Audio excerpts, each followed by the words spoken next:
Perfect. Okay, hey everyone, I'm Tom McQuillan. Thank you for having me. I was really hoping to be joining you in Eindhoven this evening, but unfortunately that couldn't happen. Not in the UK at least, not allowed to travel. So you've got me remotely instead.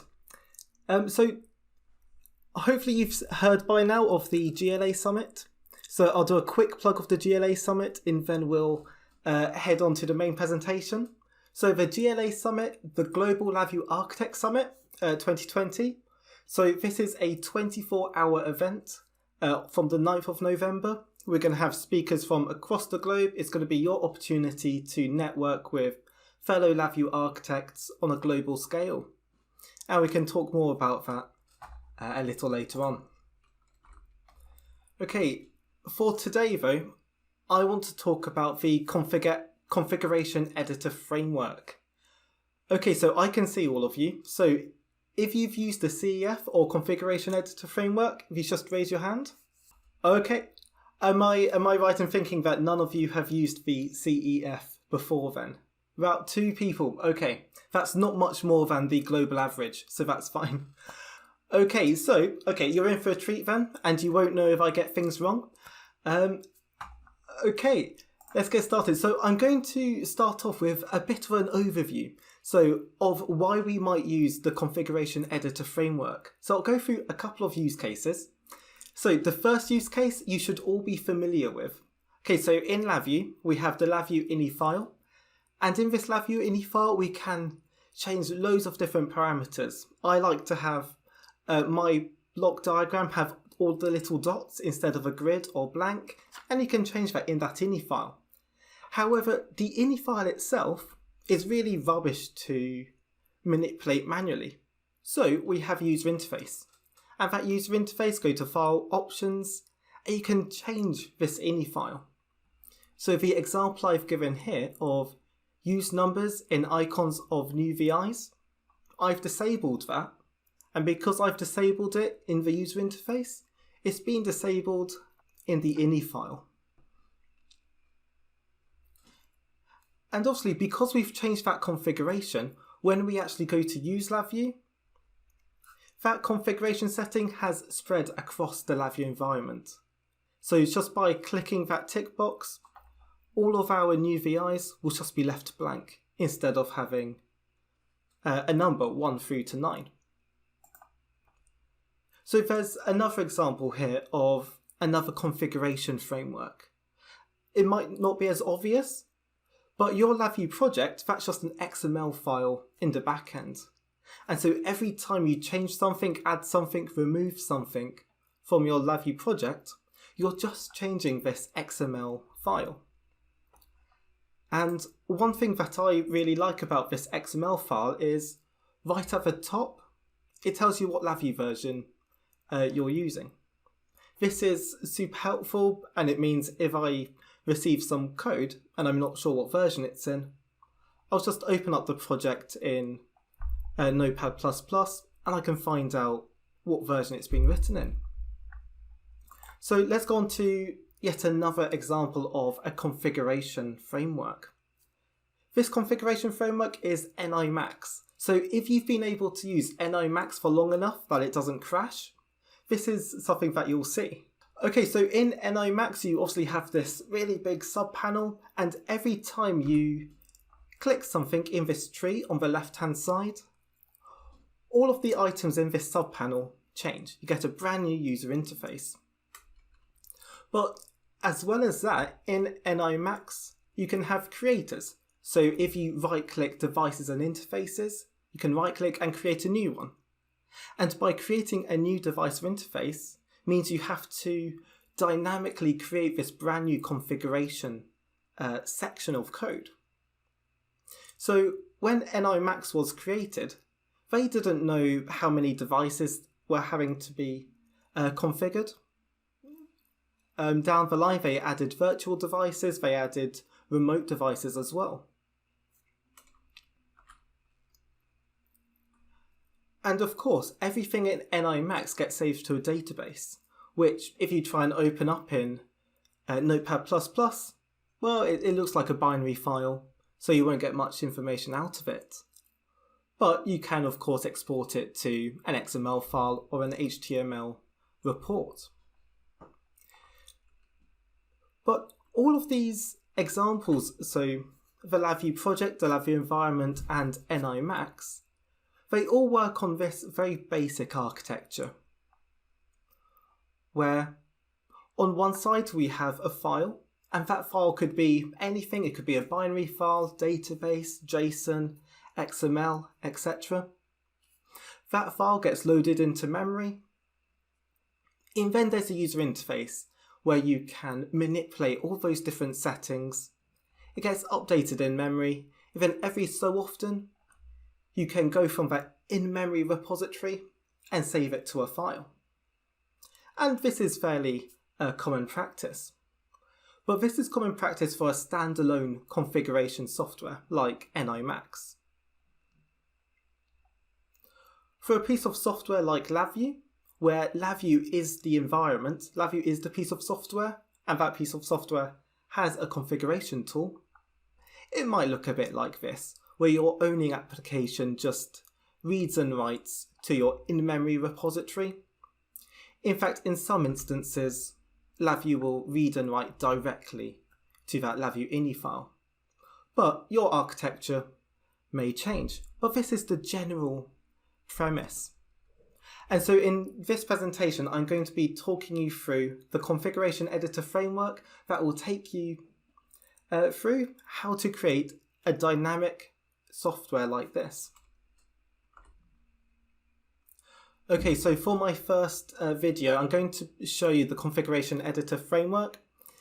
Now this, I've done no programming here. This is the sample project. So when you download the CEF, configuration editor framework, this is the sample project which you'll be greeted with.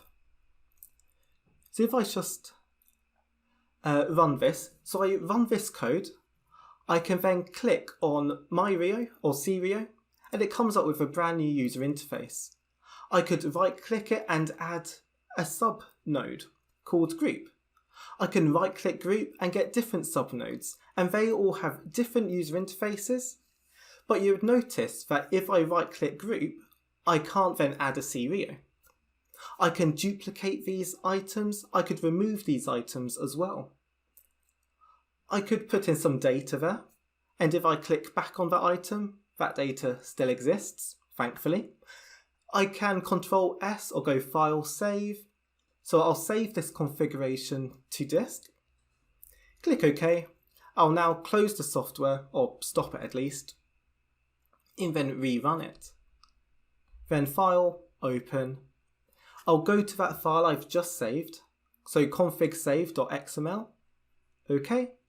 And now it's loaded that configuration. And if I go to the end here, you saw that my data was still valid. Okay, so that was the CEF in a nutshell. I've done no programming there. That's just straight from the sample project. And whenever you create a project for yourself that needs configuration, that's exactly what you will do as well. So all of the hard work has been done for you. Let's just have a closer look at what's happening here. So, like NIMAX, we have a tree, and this tree allows us to look at different settings, different configurations within our tool. And when we click on a different item in this tree, this subpanel gets updated. So every item in this tree has its own user interface.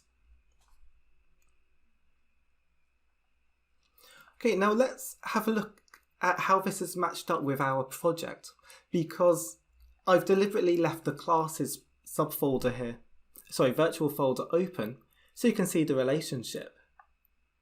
So each of these nodes is a different object, and an object is just a single instance of a class, and so the class that relates to CRIO is the CRIO class.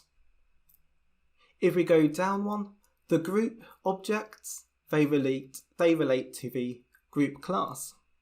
Then we have current and voltage. So if we want to create a brand new node, we just have to create a brand new class and have it inherit from the node object, node class.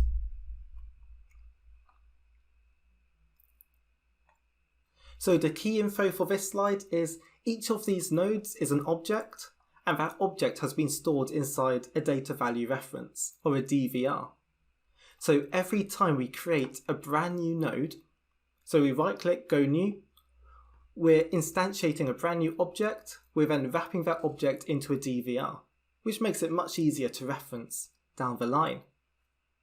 Just give me a quick hands up if you're comfortable with DVRs and object-oriented programming. Nice, okay, most of us.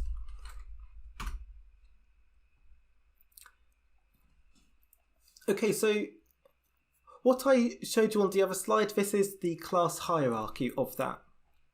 So we'll see that serial, group, current and voltage, that we see here, serial, group, current and voltage, they're all inheriting from node. However, because this is object-oriented programming, we have current and voltage and they share so many common properties. We've put a lot of that functionality into a channel class and made that channel class inherit from node. Because you would have seen that the current and voltage user interfaces looked exactly the same. That's because they were. That user interface was created in this channel class, which meant voltage and current could both use it. But more on that in a bit later.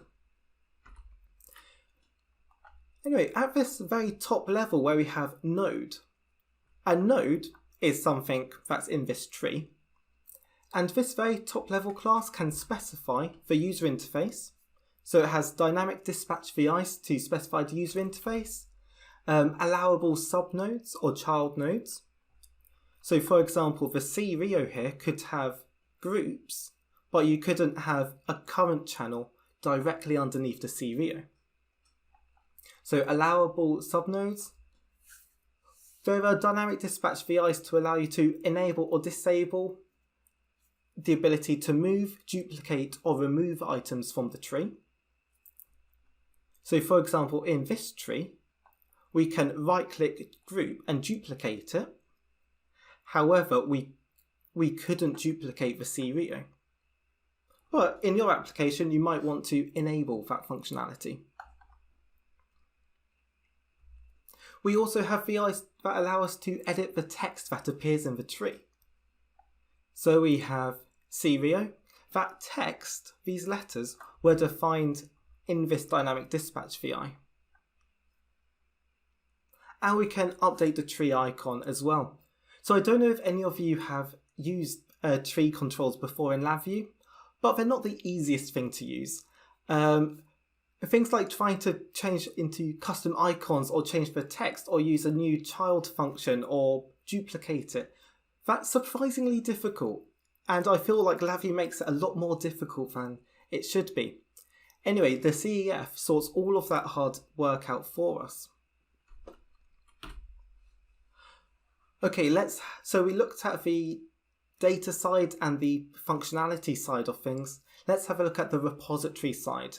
So the thing that's going to save all of this to a file.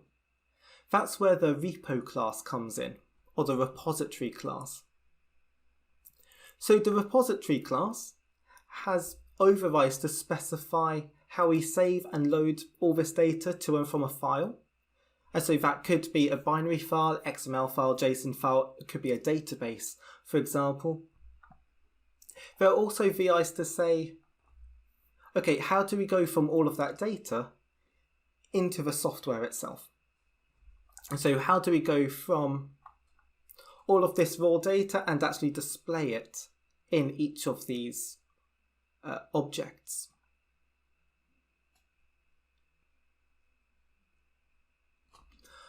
Okay, just to summarize then, we have two different class hierarchies here.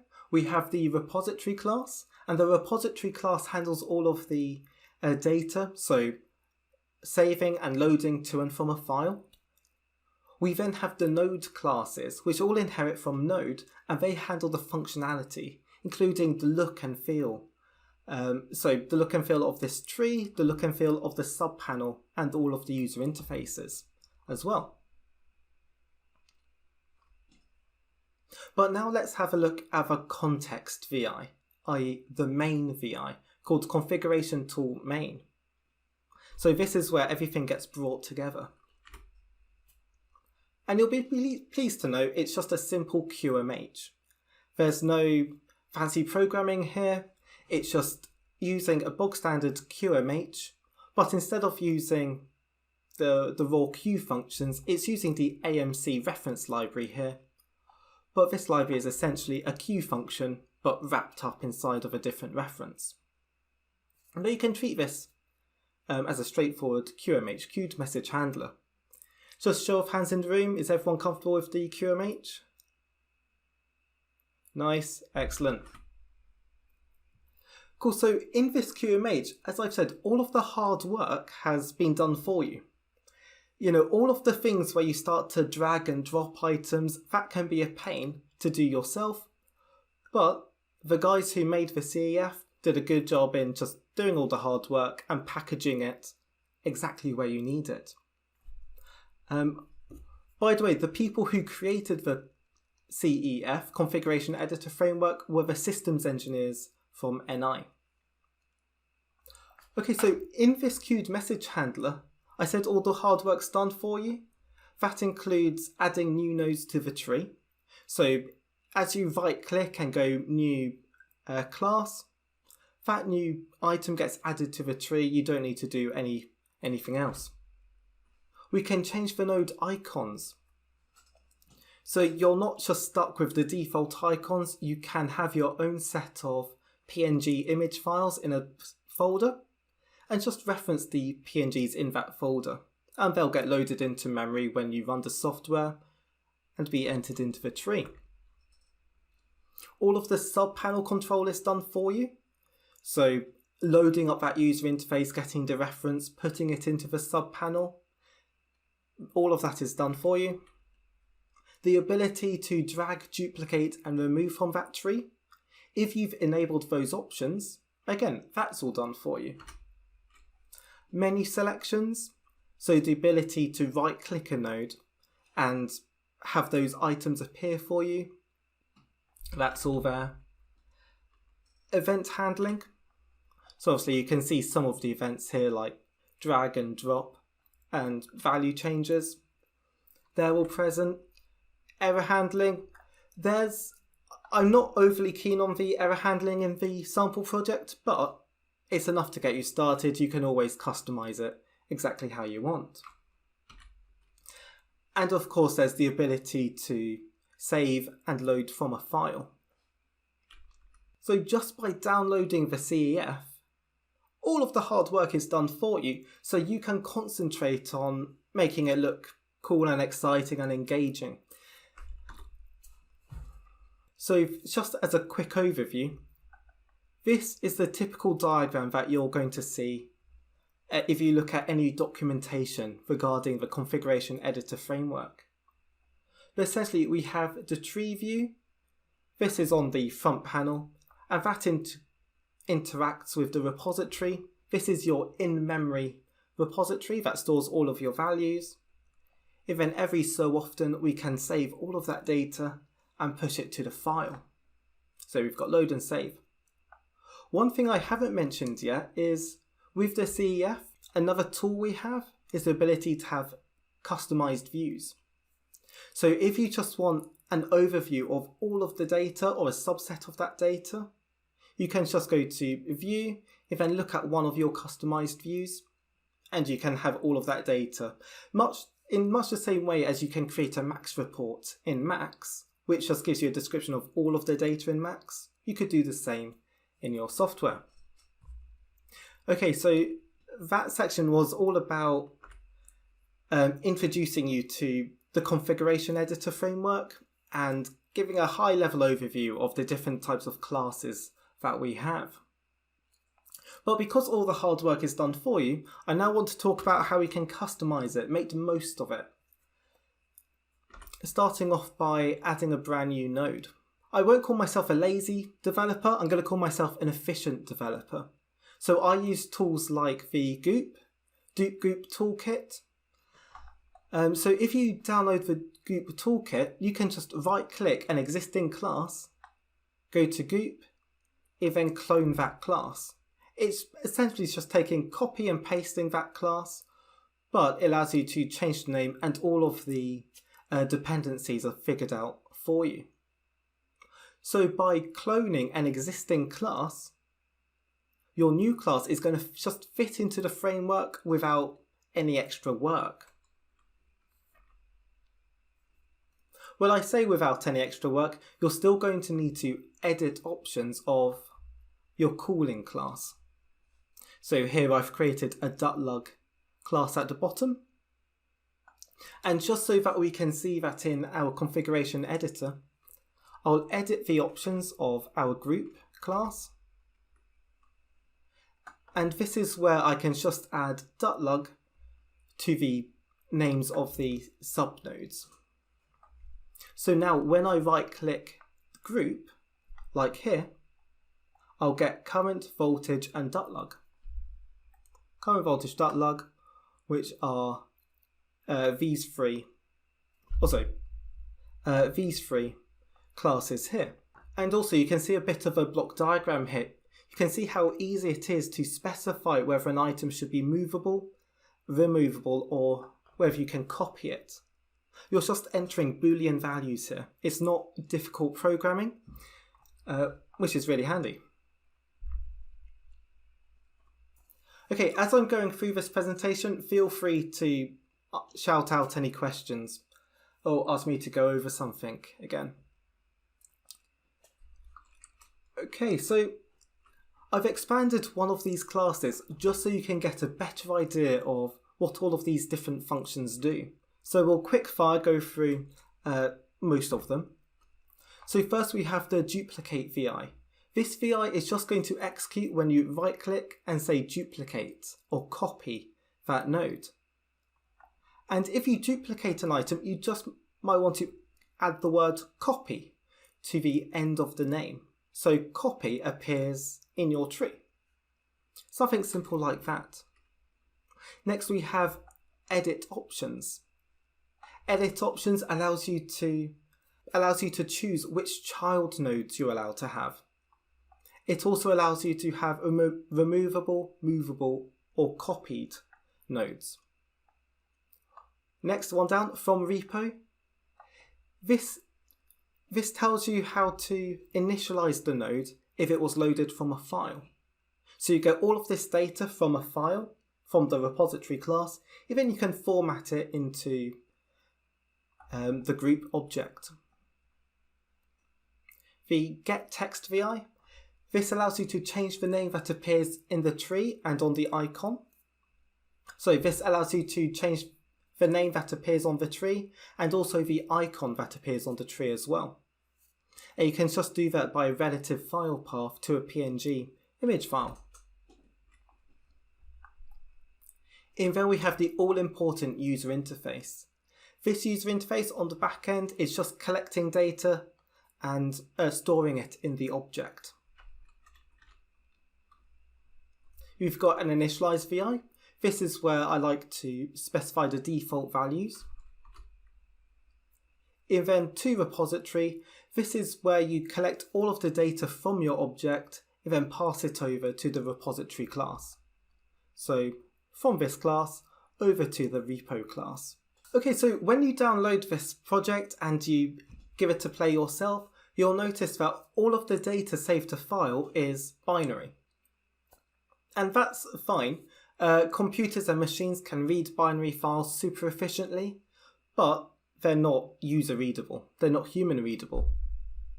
But we can really easily change the way that we save to file. If we notice here in this piece of code, this is where we're reading from files. So we're opening the file. We're just reading a binary file, converting that into a string, and then unflattening from that string into a version and some variant data. And then we go from the variant into a type def. In there we get all of our useful data out. So this isn't a tricky programming. This is just simply going from a string into what's essentially an array of clusters. And we do the same thing in reverse for saving to a file. We go from our useful data, put it into a variant, flatten it, and then save it to a binary file. Now we could really easily change this. We could change this to be a JSON string, it could be an XML, or we could just delete all of this and convert it to a database. So for my applications using the configuration editor framework, I use an SQLite database. But if you're going to change the open and save VIs, make sure you also change the file dialog VI and just change the file extension here. So there's just a little note there to say you can easily change this for JSON, XML database files. I like to use an SQLite database. And I use that in conjunction with JSON as well. So it creates a really dynamic file structure in the backend. Okay, so we've sorted out files. We've sorted out adding new nodes. Let's have a look at the user interface. So I was really disappointed to miss Danny's presentation earlier, but I think there's a copy on YouTube, so I'll watch that. But I wonder what she'll think of my user interfaces here. So this is where I've changed that user interface from what we had earlier. And you can see it's quite a bit more complicated than we saw, but we still have a big subpanel here. We have the tree. We have some icons on top, max close, minimize, send feedback, etc. And actually, this piece of software, although it's a configuration piece of software, I've actually converted it into a test executive. Think of it as test and light, where you can configure your tests. So you configure all of your hardware and your devices under test. You can configure your test sequence. So your limit of travel test, calibration testing, backlash tests. In then, I configure what's going to happen after the test. So after the test, I get a notification on my PC. I also have it so it sends me an email after the test. So let's say I set this test running, I walk away, I'll get an email on my phone to say, oh, the test passed or failed. But let's just see that in action. And apologies, a lot of this is blurred out, but you should still get the idea. And I'll talk over it as well. Okay, so at the very top here, I'm configuring the test and I've just clicked the run arrow. I'm going to send myself some feedback using this framework. That's Tom's LabVIEW Adventure, like, comment and subscribe. And now all of those tests are executing. And so on this test sequence down here, notice as one test finishes, that line goes down and down and down. And we're about to finish our final test. Let's hope it passes. And then now it's creating this test report. And that test report is a PDF file. And that PDF file, I'm viewing it within the software itself using Adobe. And because I've integrated Adobe PDF Viewer, I have access to things like zooming in and out and all that fun stuff. Then once I'm done viewing that report, I can just click off it. I can just click over here, even carry on editing. And so I hope that's sort of showing you how something that's made for configuration editing can easily be manipulated into a really nice, efficient sequencer, which is what this is. So I was able to right-click test sequence and add a new test, a new limit of travel test, new calibration test, etc., and build up this test sequence. I'm able to click and drag these tests about. Remember I was talking about being able to click and drag the order of things? I can then click Run, and I go through all of those tests in a straightforward sequence.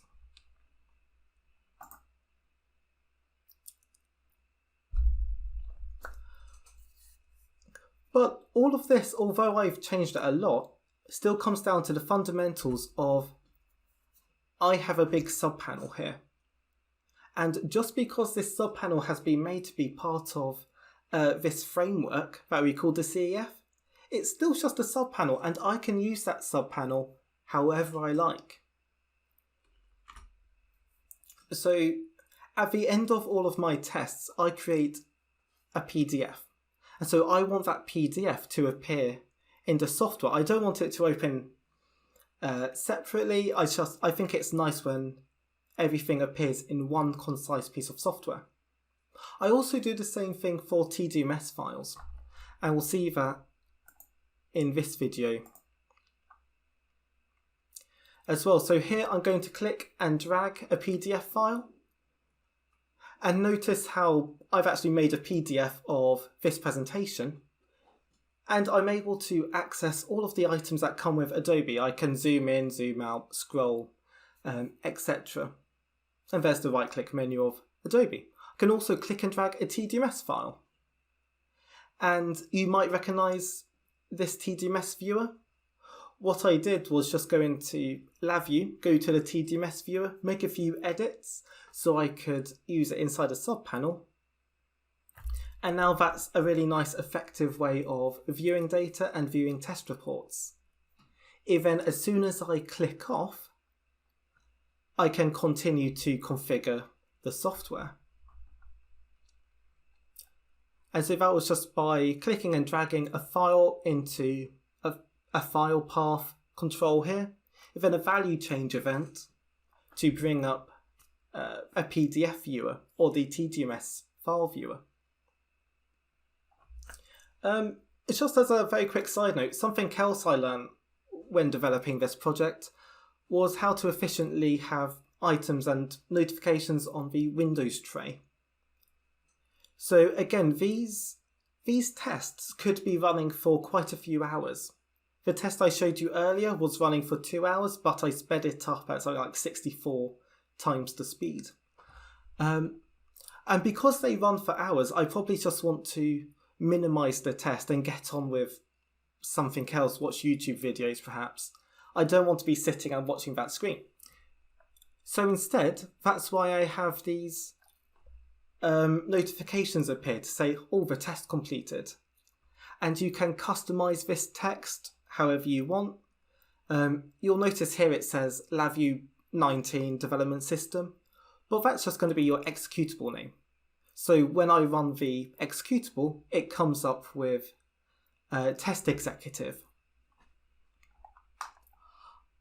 Now let's say I've got so many windows on open and it's difficult to find. I can just click on the notification tray on the icon here, and I've got windows just to bring that piece of software to the front of everything. Also, I don't know about you, but I really hate having to navigate Windows Explorer to try and find out where all of my test reports are. I can have things like the quick access bar, but by the time I've remembered about that, I'm halfway through finding it manually. And so I've made it so if you right-click this brain, it just says Open Results Directory, and it'll open up in Windows Explorer, and you can see all of your test results. So I just thought I'd add that into the presentation because, well, I think it's quite cool, so hopefully you find it quite cool as well. And to do all of that, I just downloaded the Windows System Tray Notifications icons. That's on the LabVIEW Tools Network. Download it, it's really straightforward to use. Okay, how's everyone feeling? Feeling good? Nice. Okay, so for this final section, I want to talk about extending the configuration editor framework. So up until now, I've been adding things on, but I'm going to talk about now extending it. I want to extend the functionality, extend what it can do. So I'm going to look at configuration errors. So everyone knows the biggest cause of issues with software are the users. And so if the user doesn't use the software correctly, things go wrong. But to try and preempt that, I created a configuration error checker. So as the person enters their name and the hardware and configures everything, and then click run to run a test, if they haven't done things correctly, this box will just open up and shake on the window, and then it will tell them everything they've done wrong. Now I can't remember where I got the idea of this user interface from, but if anyone can think of it, just let me know. Okay, and of course there's just another video here just so you can see what I'm actually talking about. So if I run this, click that tick, I get this error list.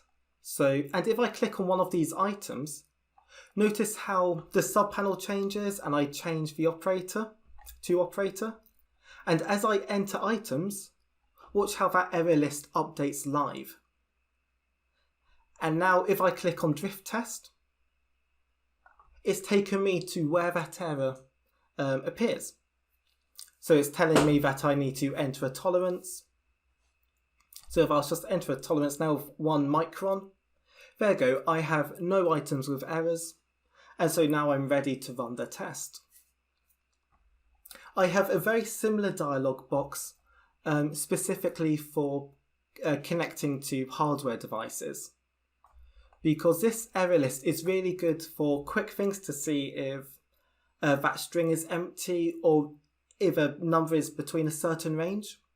However, it's not very good at making sure that hardware is connected, because making sure that hardware is connected can take a couple of seconds, and obviously you don't want to wait a couple of seconds every time you update this error list, which is about once a second. So instead for that, it's only when I click run do I also check for hardware connectivity. So let's have a quick look at how this actually works. So if we just remember that each of these nodes, we can think of each of these nodes as a separate object.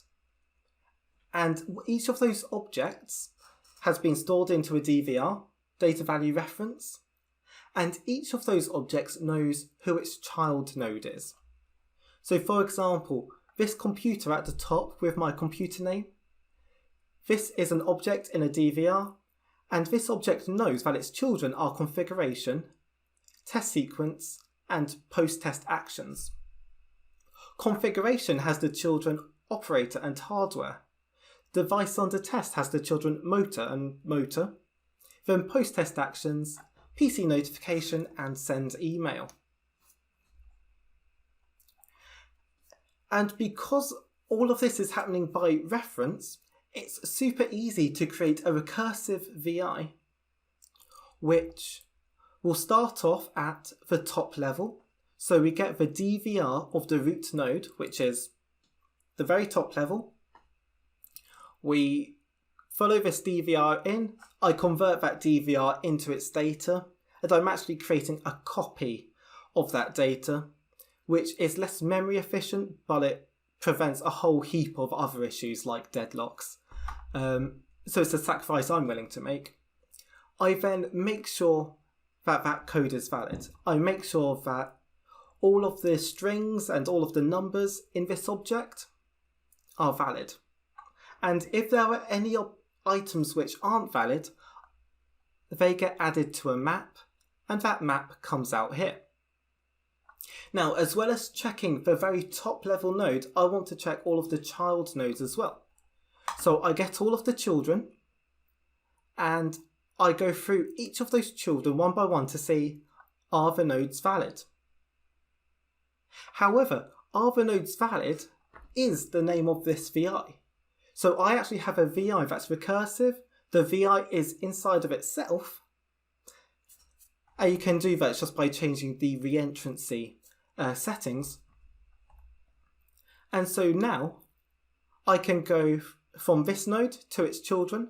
Those children can go to their children can go to their children, and it will recursively go in this tree and make sure that all of those nodes have been checked. And every time those nodes are checked, this map in these shift registers gets bigger and bigger. And then the map comes out, and then I display all of that data in the error list that you saw. Okay, how's everyone feeling about that concept of having a recursive VI so we can check everything in this tree? You all feeling good? Nice.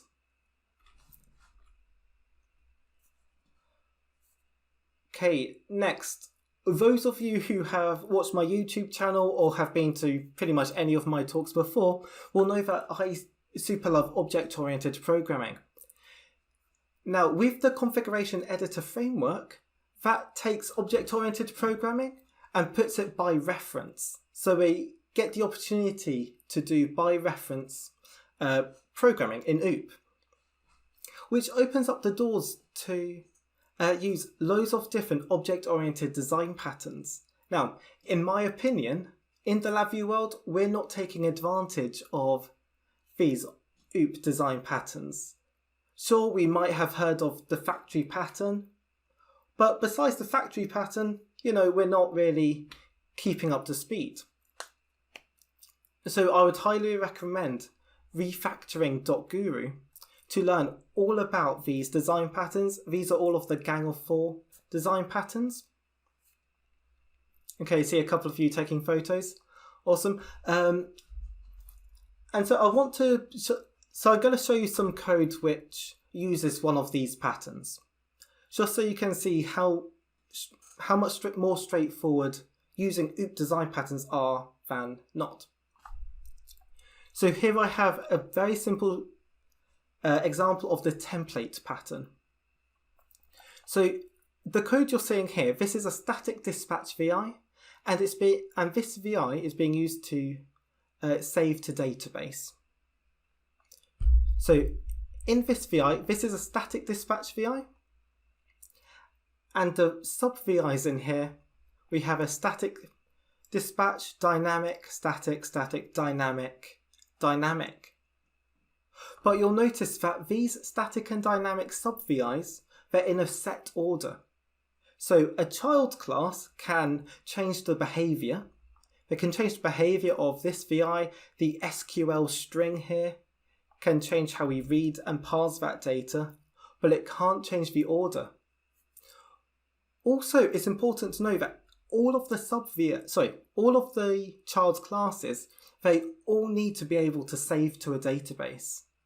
So I've taken the functionality of saving to a database and put that in an ancestor class.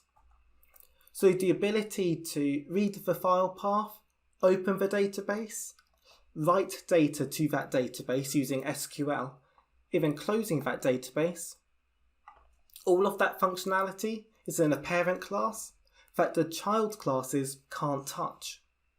However, the child classes can alter the SQL string that gets sent to the database. The child classes can also choose how to manipulate the data that comes out of the database.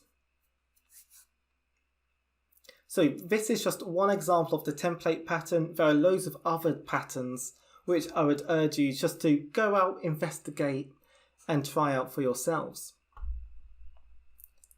Okay, and this brings me on to my last slide, which is just getting started. So if you like what you've seen here, head over to the configuration editor forum page. So I should find that page by Googling LabVIEW CEF, and it's one of the first results. Download the CEF toolkit, and it's on the LabVIEW Tools Network. So download it through VIPM or from the NI website. Then once it's installed, create a project. The code I showed you today was the configuration editor project. Click on that, get started, investigate the code, and hopefully you'll think it's an amazing piece of code like I did. Which brings me on to my final slide. Thank you very much for having me, all the way from England. So I'll welcome any questions if you have any. Hands up if you're a certified LabVIEW architect. So not anymore? Okay, so I see one person in the room. If that one person goes to bit.ly/GLA early bird tickets, you can get your early bird ticket for the GLA summit. About 8 CLAs. Okay, well, those 8 CLAs will get access to the part of the NI roadmap. They'll have access to one-on-one sessions with NI R&D and a few other exclusive things to CLAs. However, for the rest of us who are perhaps self-certified architects or developers, you're still very welcome to go to glasummit.org. Even registrations for everyone else will open shortly. But go to glasummit.org, find out what it's about, and there's an email list there where you can subscribe to notifications. Also, lastly, I have a LabVIEW YouTube channel called Tom's LabVIEW Adventure. If you fancy learning about things like Actor Framework or object-oriented programming, Delacorp, QMH, I have series on all of those things, as well as random bits and pieces as well. Cool. And I think I'll leave it there. Thank you very much, everyone.